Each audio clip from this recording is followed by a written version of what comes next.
ही में राजस्थान में संपन्न हुए विधानसभा उपचुनाव में 7 विधायक चुनकर आए हैं, लेकिन सबसे रोचक जो विधायक हैं वो क्यूंसर विधानसभा से देवेंद्र डांगा है। इनके समर्थक धोती चोला और साफा में एक राजस्थान की जो पारंपरिक वेशभूषा है उसमें यहाँ पहुंचकर एक ही दिन में 36 कौम की मेयर गढ़ क्यूंसर में डांगा जीत गया। इस प्रकार की और हाथों में जो कड़प लेकर के पहुंचे हैं। पहले तो डांगा जी आपको बहुत बहुत बधाई।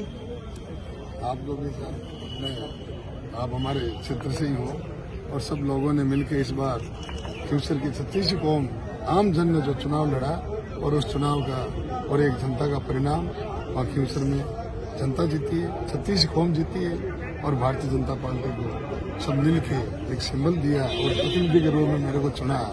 मैं सब लोगों के बीच रहूंगा और सबकी सेवा और काम करने का काम।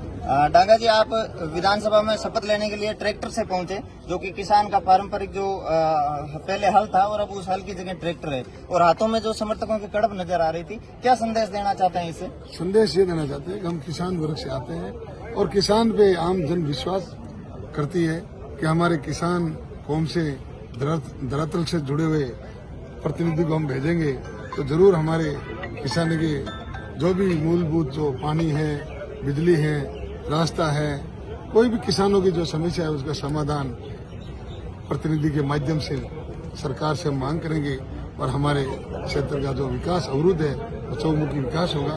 किसानों की अनदेखी नहीं होगी। किसानों का जो भी काम है वो फसल बीमा हो, चाहे फसल का समर्थन मूल्य हो, समय पे अनाज की तुलाई हो, तो सारे काम किसानों के जो करवाने का धरातल पे सरकार की जो भी योजना है आम लोगों तक पहुंचाने का काम करेंगे। क्यूंसर लंबे समय से रालोपा यानी राष्ट्रीय लोकतांत्रिक पार्टी का गढ़ रहा है। उसमें जो हनुमान बेनीवाल हो या उनके परिवार हैं, वहां से उनकी वो सीट पारंपरिक सीट कही जाती है, उसको आप जीत करके आए हो। और क्यूंसर की जनता इस बार पूरी उम्मीद से आपकी तरफ देख रही है, क्योंकि सीधी सरकार में भागीदारी लंबे समय के बाद क्यूंसर से इस बार होने जा रही है। तो जनता की उम्मीदें कितनी है जो वो खरी उतर पाएगी?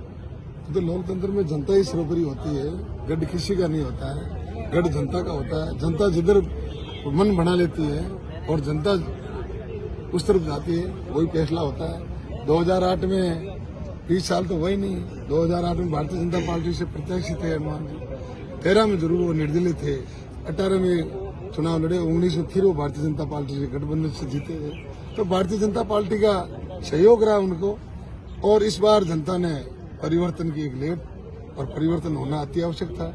जो हमारे सत्ता के विरुद्ध 15 साल से हमारे क्षेत्र का दूर दराज ढाणियों में निवास करते हैं, 160 किलोमीटर लंबा क्षेत्र है, धरातल पे विकास की कमी है, पानी का अभाव है, शिक्षा का अभाव है, तो सारे काम अब होगा। अब हमारी सरकार में भागीदारी है, क्यूंसर की भागीदारी है और प्रतिनिधि के रूप में मैं जनता के बीच रहूंगा।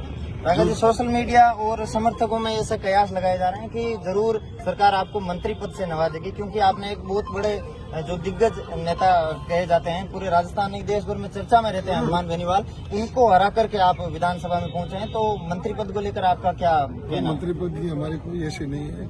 जो भी पार्टी निर्णय लेगी, हमारी यशस्वी मुख्यमंत्री जी जो भी निर्णय लेंगे, जनता ने हमें प्रतिनिधि के रूप में चुनकर भेजा है और मैं जनता की सेवा करते रहूंगा, जनता के बीच रहूंगा। जो भी पार्टी डिसीजन और निर्णय लेगी उसी दिशा निर्देशों पे हम चलेंगे और हमारे क्षेत्र का विकास करवाने में हमारी अहम भूमिका रहेगी। और भारतीय जनता पार्टी के हमारे वरिष्ठ नेता और मुख्यमंत्री जी इस बार क्यूंसर का पूरा ध्यान रखेंगे।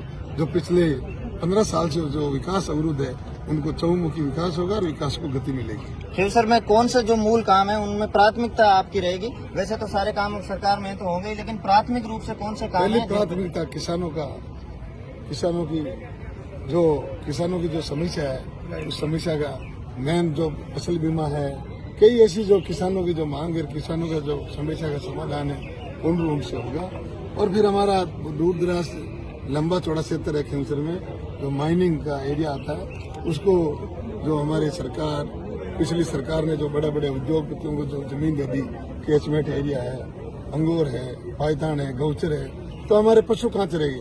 तो हम सरकार से मांग करेंगे और सरकार जरूर उस पर ध्यान देगी कि जो खनिज नीति है उसमें बदलाव करे और छोटे छोटे किसानों को पट्टा दे दे, ताकि वो किसान भी अपना व्यवसाय और अपना रोजगार कर सके और सरकार को भी रेवेन्यू मिलेगी। अच्छा, ये जो खींवसर की सड़क पट्टी है ये सिंचित क्षेत्र है पूरा, और इसमें राजस्थान ही नहीं पूरे भारत में जो अपनी विशेष छाप रखने वाली नागौरी पान मेथी, जिसको लेकर राजस्थान पत्रिका लंबे समय से अभियान चला रहा है कि इस नागौरी पान मेथी को जीआई टैग मिले, उसको लेकर के क्या प्रयास किए जाएंगे? पान मेथी की हमारे जो मंडी है, जो मुंडवा में अभी मंडी स्वीकृत हुई है और मंडी चालू भी हुई है, तो हमें यही है कि हमारे किसान सारे जो पान मेथी के बहुत बड़ा लंबा चौड़ा क्षेत्र है और पान मेथी होती है, तो उनका भी समय में जो सही समर्थन मूल्य, जो सही मूल्य मिले और उनका सही दाम मिले, सही भाव मिले और किसान खुशहाल रहे, ऐसी व्यवस्था हम सरकार से मांग करेंगे।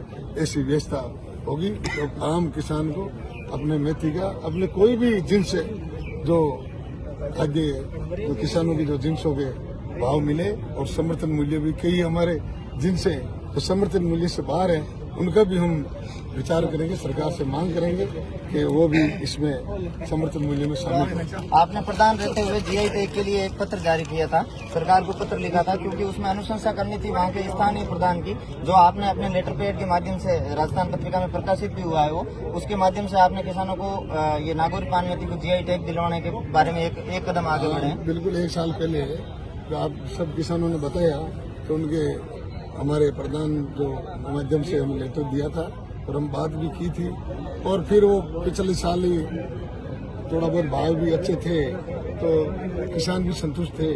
इस बार अगर किसान संतुष्ट नहीं हो गए तो हम किसानों के साथ हैं और किसानों के जो पान मेथी के अच्छे दाम मिले और किसान खुशहाल रहे।